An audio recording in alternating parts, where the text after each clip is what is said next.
Massachusetts ballot questions are starting to take effect across the state. 22 News reporter Claire Overton is live in studio with what school districts are doing about the MCAS graduation requirement. Nick and CR, since about 59% of Massachusetts registered voters said yes to question 2, school districts are looking into what this means.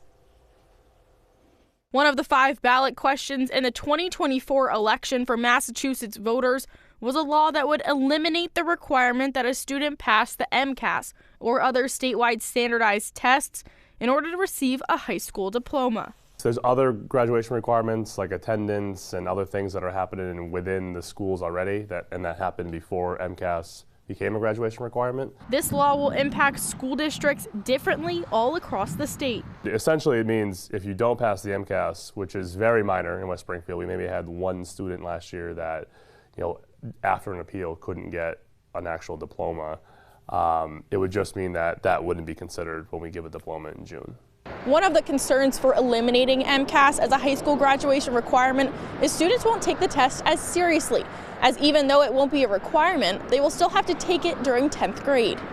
In addition to MCAS, we have a lot of other data-based administration that we do within the schools too, with the math curriculum and the reading curriculum that we get feedback throughout the year of how students are doing. So, and they take that seriously. So I think they're still going to take the test seriously, and we'll still get some good data of how our district's doing in comparison to other districts. Some states already don't require high-stakes standardized tests to graduate, including New York, where students have an option to submit a portfolio of their work instead of a test.